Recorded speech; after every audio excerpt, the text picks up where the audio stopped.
Soft voices, mixed with light laughter and gentle murmurs, began to reach Yin's ears. The sounds made her eyebrows twitch slightly as her eyes slowly opened. She blinked a few times. Once her vision cleared, she saw a warm scene at the end of the room. On the sofa, Jungkook sat in a neat, dark-colored suit. His hair was perfectly styled, and his face looked fresh and clean. On his lap, Chanwoo sat comfortably, giggling while clutching his father's long tie and babbling cheerfully. Jungkook responded to his babbling with a warm smile and a gentle pat on his son's head.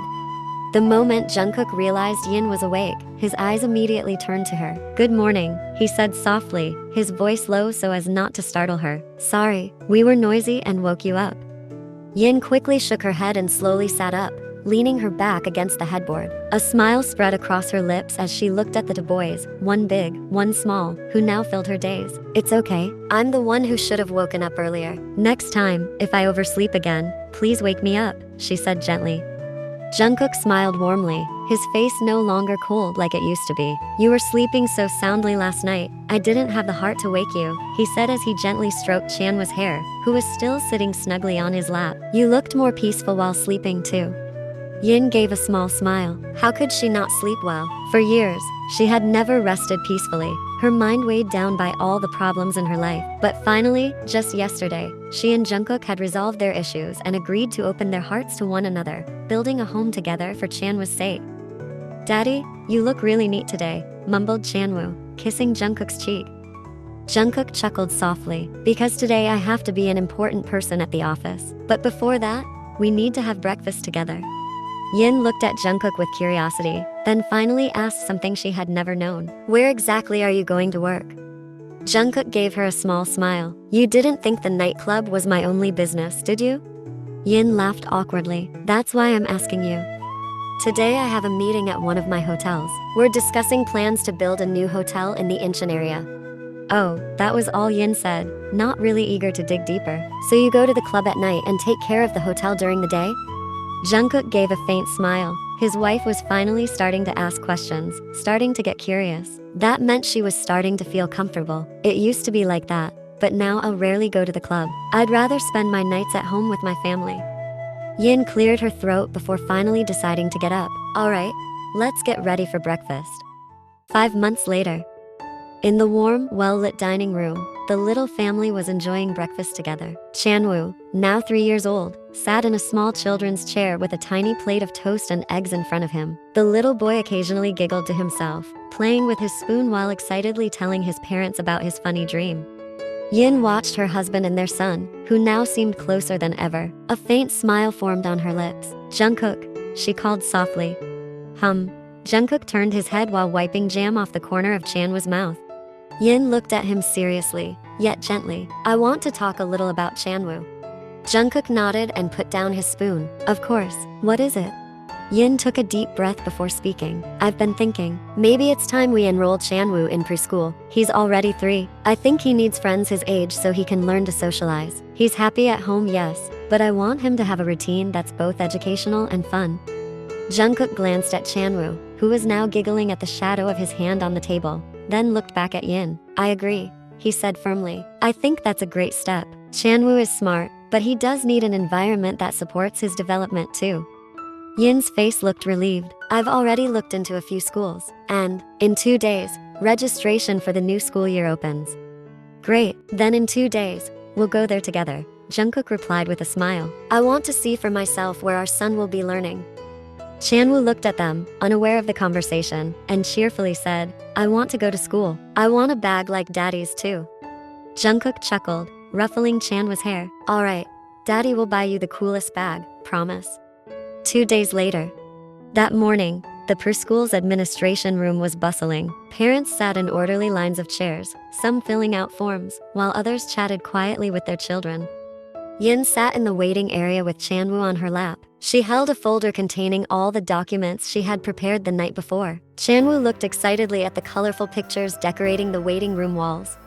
Next to Yin sat a neatly dressed young woman with a friendly smile. In front of her stood a little boy who looked to be around the same age as Chanwoo. He was cheerful and full of energy, playing with a toy car he pulled from his pants pocket.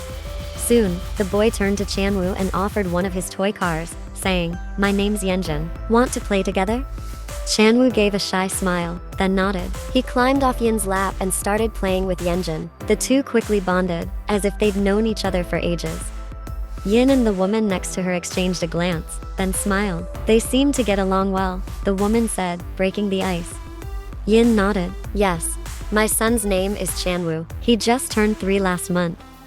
Oh, same here, the woman replied warmly. Yeonjun is also 3. I'm Mira, his mom. I'm Yin. Nice to meet you, Mira, Yin replied with a warm smile. They both watched their sons giggle, racing the toy cars. It felt heartwarming to see Chanwoo making friends so easily, and it made Yin even more certain that enrolling him in preschool was the right decision. If they end up in the same class, I hope they become good friends, Mira said, turning to Yin. Yes, Yin nodded. It would be even nicer if they had a friend from the very first day. Soon after, Yin's name was called by the registration staff. She stood, holding Chanwoo's hand. See you later, Mira. I hope we meet again after this.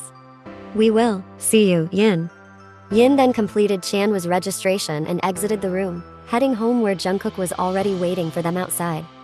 That morning, a black car slowly pulled up in front of the colorful, leafy preschool. Yin got out first, then helped Chanwoo down. The little boy looked neat in his new uniform, a small backpack on his back, his expression a mix of excitement and nervousness. They were accompanied by the driver. Since Jungkook couldn't come today, he had an important meeting he couldn't miss. As they walked, Chanwoo suddenly smiled and waved. It's Yeonjun, he exclaimed. Yeonjun was standing with his mother, Mira. Mira greeted them with a warm smile. Wow, they're meeting again, she said as the two boys instantly began chatting like old friends. After the teachers called the children into class, Yin and Mira remained seated on a bench outside. Light conversation began between the two about the kids, healthy food, and school. Somehow, they bonded quickly. Maybe it was because both mothers needed a friend.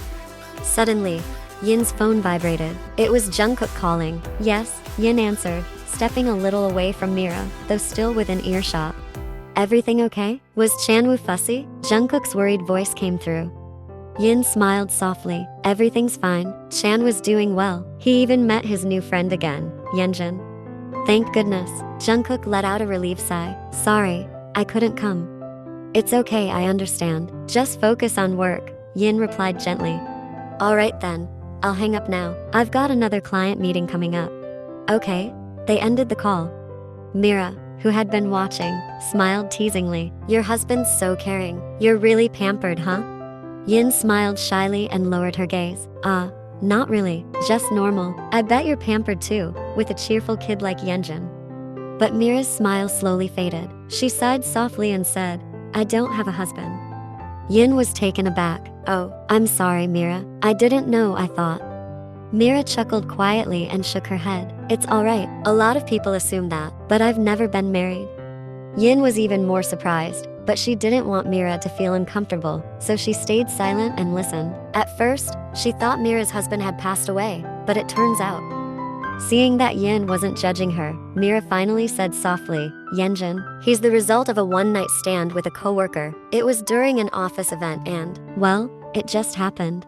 Yin couldn't hide her surprise, but instead of judgment, what she felt was empathy. For the first time, she felt that someone reminded her of herself, how she had once raised Chanwoo alone, running from the past, avoiding Jungkook, carrying wounds and burdens by herself. Did you ever consider marrying him? Yin asked gently, trying to understand. Mira shook her head. We didn't love each other, and I didn't want to marry someone just because I was pregnant. That wouldn't make me happy, and I wasn't sure he could be a good father either. Yin slowly nodded. I understand, and I think you're a strong woman, Mira. Truly. Mira gave a soft smile, slightly moved. Thank you, Yin. I rarely talk about this with anyone, but somehow, I feel comfortable talking to you.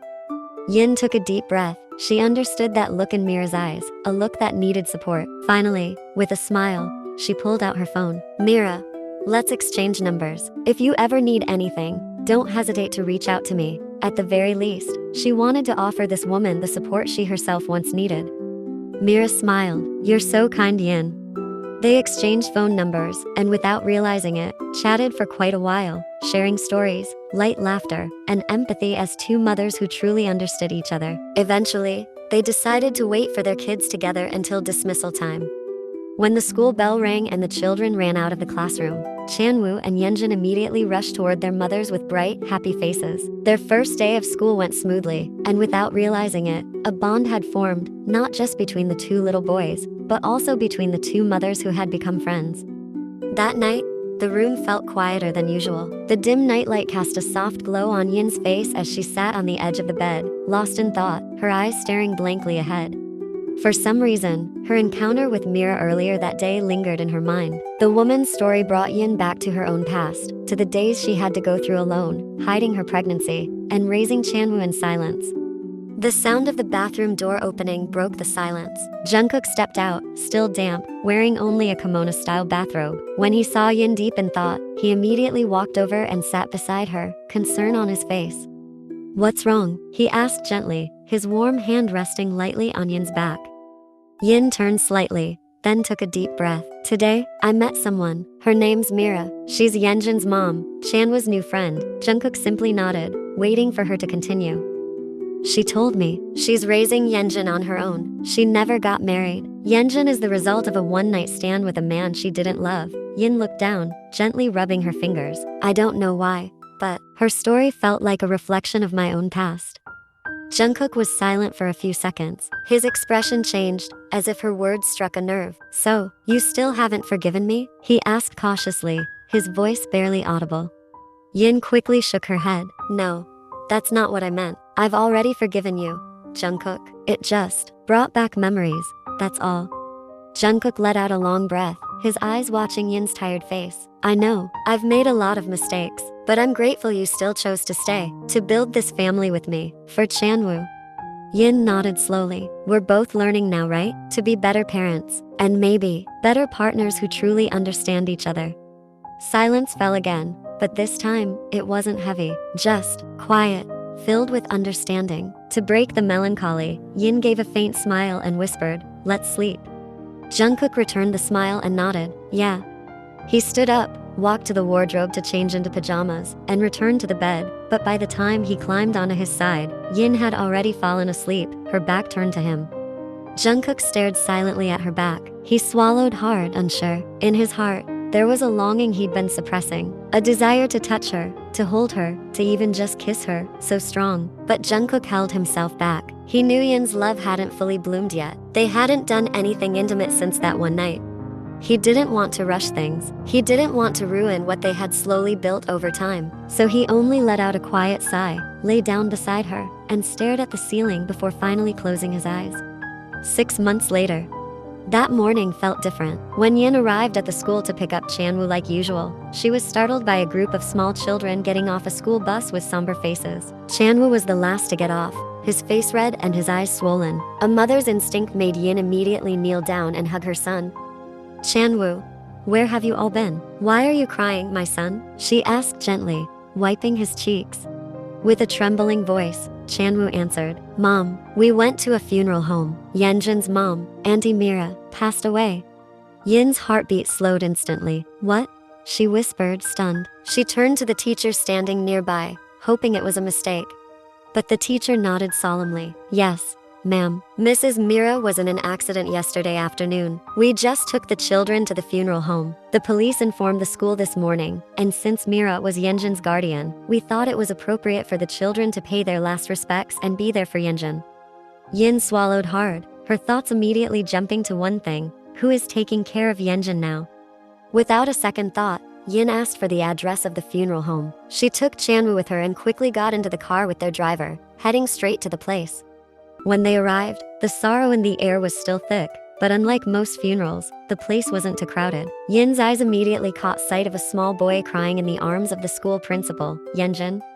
Not far from them, 2 police officers were deep in discussion. Yin moved closer and overheard them, saying that since Yeonjun no longer had a guardian, he would need to be taken to the nearest orphanage. "Isn't there any other family?" Yin asked quickly. One of the officers shook his head. "So far, no one has come forward. We've tried tracing any relatives. The child is too young to provide any detailed information." The principal tried comforting Yeonjun, even offering for him to stay at her house temporarily, but Yeonjun shook his head forcefully, sobbing. At that moment, Yin felt like her heart was being crushed. She slowly approached and crouched down in front of Yeonjun. "Yeonjun," she called softly. The boy looked up, and the moment he saw Yin, he threw himself into her arms. I want to stay with Chanwoo. Tears welled up in Yin's eyes. She hugged him tightly, then looked at the officers and the principal. If Yeonjun wants to, let him stay with us for now. I'll take full responsibility. Let him feel safe first, at least not alone. The police and school officials finally agreed, under the condition that temporary administrative documents would be processed soon. Once everything was arranged, Yeonjun left with Yin and Chanwoo. Inside the car, Chanwoo held Yeonjun's hand tightly. Now you'll live with me, okay? We can play together every day. Yeonjun nodded weakly, his eyes still swollen, but a faint smile began to form, and Yin could only watch the two boys with a heart full of emotion. She couldn't help but think, what if this had happened to her back then? What if she had died in an accident and left Chanwoo alone in this world? Yin let out a deep sigh. Without realizing it, tears silently rolled down her cheeks. That night, the atmosphere in the bedroom felt different. The bedside lamp cast a dim glow, and the ticking of the wall clock sounded louder than usual. Yin sat at the edge of the bed, leaning back against the headboard while staring at the ceiling. Chanwoo and Yeonjun had been asleep for a while in Chanwoo's room after they all had dinner together. Not long after, Jungkook entered the bedroom. He observed his wife, who had been unusually quiet since dinner. He knew today hadn't been easy for Yin, but her eyes remained blank. Several seconds passed before she finally whispered, I'm sorry. Jungkook turned, confused. Sorry for what? For bringing Yeonjun here without asking your permission first, Yin said, her voice filled with remorse. I couldn't let him be alone. He didn't want to go with the police to an orphanage. He's still a child, Jungkook, just like Chanwoo. Jungkook shook his head gently, then reached out and touched her hand. I'm not angry, Yin. I understand. Yeonjun needed a safe place, and you did the right thing. There's no need to apologize. Besides, you're already the lady of this house. Is Yeonjun's father still alive? Yin asked, even though she knew Jungkook probably didn't know either. Jungkook took a deep breath, then answered softly, if his father ever comes and wants to take him back, we'll have to be ready. Yin nodded slowly, but her expression was still clouded. Is something else bothering you? Jungkook asked gently. Yin didn't respond. Instead, she leaned in and without warning, wrapped her arms around Jungkook tightly. Her body trembled slightly. If something had happened to me back then while I was still running away from you, what would have happened to Chanwoo? I can't stop thinking about it, Jungkook, she whispered against his chest. Jungkook tightened his embrace. His hand slowly stroked her back. That's why I never gave up on bringing you and Chanwoo with me. Yin closed her eyes, trying to hold back the tears threatening to fall. They stayed like that for a long while, holding each other in silence. When they finally lay down, Yin rested her head on Jungkook's chest. This was the first time they had fallen asleep so closely together. That night felt heavier than usual, but also warmer. That Sunday was supposed to be a peaceful day. Chanwoo and Yeonjun were playing in the living room, while Yin and Jungkook were relaxing in the backyard. But the calm was interrupted when one of the bodyguards informed them that two guests had arrived, a man accompanied by a police officer. Who's coming on a Sunday like this? Jungkook muttered as he stood up from his chair. Yin stood too, a sudden uneasiness creeping into her chest. As they arrived at the front porch, a man stood there hesitantly, dressed neatly in a button-up shirt, accompanied by a uniformed police officer. The man looked at Yin and Jungkook, then bowed slightly. Sorry to bother you. I'm Alex. I'm Yeonjun's biological father. I came to take my son. Yin fell silent instantly, her eyes shifting to Chanwoo and Yeonjun, who had just appeared behind them. Yeonjun immediately hid behind Yin, his expression anxious, eyes brimming with tears. Yeonjun? Yin called softly, crouching down. The boy shook his head quickly, wrapping his arms around Yin's waist. I don't want to go with him. I want to stay here with Chanwoo. Alex tried to smile, but tension was clear in his face. I'm your dad, Yeonjun. I came to take you home so we can live together. But Yeonjun shook his head harder. Mom said, you were mean. The situation turned awkward. Jungkook remained quiet, observing the interaction between the child and the man. Yin slowly stood, gently soothing Yeonjun before looking at Alex. It seems Yeonjun needs some time. We're not rejecting you, but he's not ready yet. He's still a child and confused by everything that's happened. Maybe try approaching him slowly. Over time? The police officer accompanying Alex agreed. As long as the temporary guardians are willing, this could be the best solution for now. Alex looked at Yeonjun, then turned to Yin and Jungkook. Would it be alright if I come every day to visit him? Yin glanced at Jungkook, who had been silent the whole time. After a pause, they both nodded. Yes, of course you can. And from that day on, Alex began visiting the mansion every afternoon. He brought storybooks, dinosaur plushies, Yeonjun's favorite, and a great deal of patience. His intention was clear, to build a strong bond with his son. Because of that, Yin and Jungkook also found themselves often meeting and talking with Alex. 1 month later, a calm Sunday afternoon wrapped around the mansion's backyard. The gentle breeze rustled the leaves, casting dancing shadows over the grass. In the distance, the joyful laughter of Yeonjun and Chanwoo echoed as they played soccer, running back and forth with flushed cheeks and sweat glistening on their foreheads. On one of the long benches, 2 grown men sat in silence, watching the boys play. Jungkook sat with his legs crossed, holding a cup of coffee that had begun to cool, while beside him, Alex leaned forward slightly, his eyes never leaving Yeonjun. "He's not as tense as before," Alex murmured. "At least now he responds when I call his name." Jungkook nodded slowly, "But he still doesn't want to go home with you." Alex let out a deep sigh. "Yeah, not yet." Silence fell between them for a few seconds before Jungkook finally spoke. "Can I ask you something?" Alex turned to him. "Why didn't you try to be a father to Yeonjun when Mira was still alive? If you had done it sooner, maybe none of this would have happened." Alex looked taken aback. He lowered his gaze, staring at his clasped hands resting on his lap. "I tried," he said quietly, "but Mira refused. She said she didn't love me. She didn't want to live in a forced marriage." Jungkook frowned. What was her reason? At the very least, for Yeonjun's sake, she could have considered it. Alex hesitated. Uncertainty flashed across his face, but eventually he spoke. "Mira got pregnant from a foolish one-night mistake between us. We were both at rock bottom at that time, and when she found out she was pregnant, I came to her. I asked to take responsibility, but she said no. She said she'd rather raise the child on her own than live with a man she didn't love." Jungkook stared straight ahead. "If you truly loved your son, you would have done anything for him, even marrying his mother, even without love." Alex gave a bitter smile. "I'm not you, Jungkook. I don't have the power you do." He glanced around. "Look at this house. The security, your influence. You could force things. Me? I'm just an ordinary guy. Even finding out where Mira moved to took me years." Jungkook nodded slightly, sipping his now tasteless coffee. "You're right, I have power. And with that power, I know exactly who I must protect." Alex looked at him, curious. "You too? Did you also make mistakes like I did?" There was a moment of silence before Jungkook nodded. "Yes, I did, but the difference is, I chose to make it right." Alex fell silent, listening closely. "When Yin was pregnant with Chanwoo, she left me. She wanted to raise the child on her own. I didn't even know she was pregnant at that time. But when we met again and confirmed Chanwoo was mine, I forced her to marry me. I didn't care if she thought I was selfish, because I wasn't thinking about myself.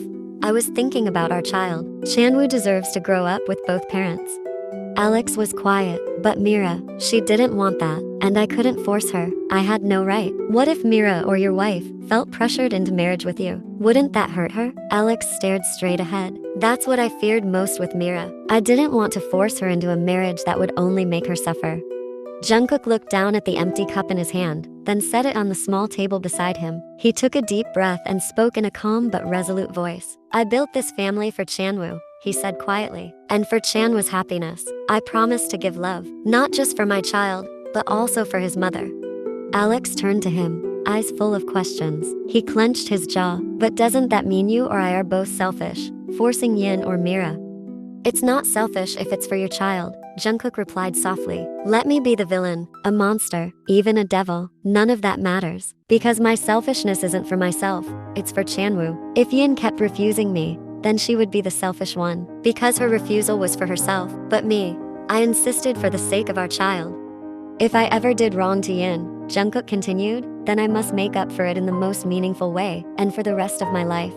I could have turned myself into the police, but I didn't want that, and it wouldn't help. Why should I do something that foolish when I could live as Chanwoo's father, be a father figure for him, give him love, happiness, protection, comfort, and of course, financial support?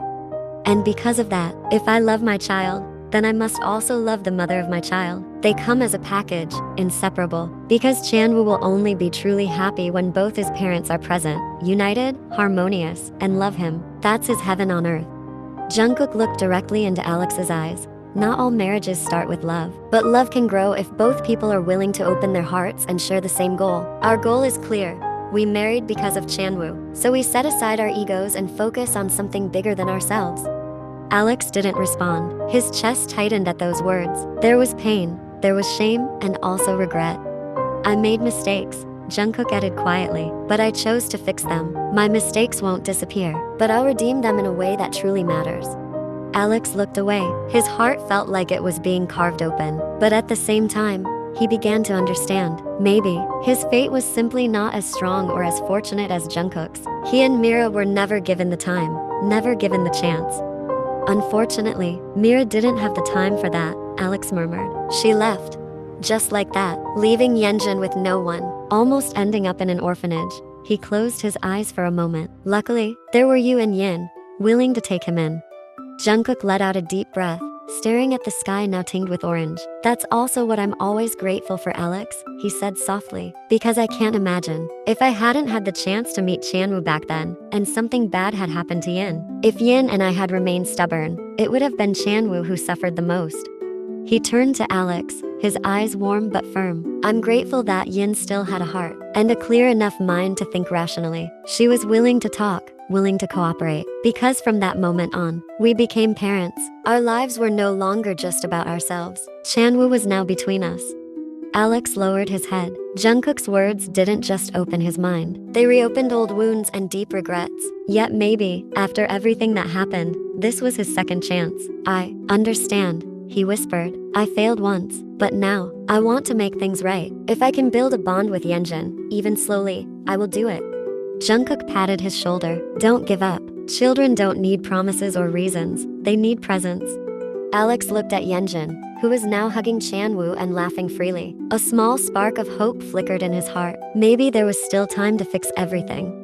Meanwhile, without them realizing, Yin had been standing a short distance away, quietly listening to everything. Jungkook's words just now gently struck her heart. His desire to make amends, how love could grow if both shared the same purpose, and how selflessness for the sake of Chanwoo had replaced personal ego. And once again, from deep within, Yin wondered, why did all of this happen the way it did? Why did she and Mira meet, both carrying such similar stories? Was this what people called fate? One thing was certain. For the first time, she saw the other side of fate. Mira's and her own were clearly different. And for the umpteenth time, she felt grateful. Grateful that God had still given her the chance to live until now. Yin was glad she got to meet Mira, even if it was only for a short while. That night, the room felt quieter than usual. Yin was already lying on bed, pulling the blanket up to her chest. Her body faced left, toward Jungkook's usual side, even though her eyes were closed, pretending to be asleep. Her heart beat a little faster. She wasn't sure why, but a warm feeling had been lingering in her chest ever since she heard the conversation earlier that afternoon. The soft sound of the bathroom door opening broke the silence. Jungkook finally stepped out, wearing only a thin shirt and long pants. He carefully climbed into bed, moving gently as if not to disturb Yin, who he thought was already asleep. Moments later, Yin felt a familiar warmth approach. Jungkook reached out, wrapping an arm gently around her waist, pulling her slowly into his embrace. Now, they were face to face, so close. The warmth of Jungkook's body touched hers, and the soft scent of soap still clinging to his skin made her slowly open her eyes.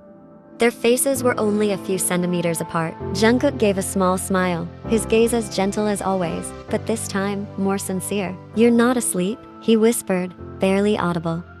Yin didn't answer. She just smiled, then lifted her hand to wrap around his waist, returning his hug. Their bodies were now completely intertwined, no barriers left. "I heard everything," Yin whispered at last. "About your reasons, about Chanwoo, about your feelings." Jungkook didn't deny it, nor did he defend himself. He simply gazed at his wife's face, now so close, then slowly leaned in and kissed her forehead gently. "Thank you for being willing to live with me," he whispered. That simple sentence made Yin's chest tighten, not from sadness, but from something else. A love that once felt difficult now felt closer. Maybe Jungkook was right. Love could grow if both people opened their hearts and shared the same purpose, especially when they had become used to one another.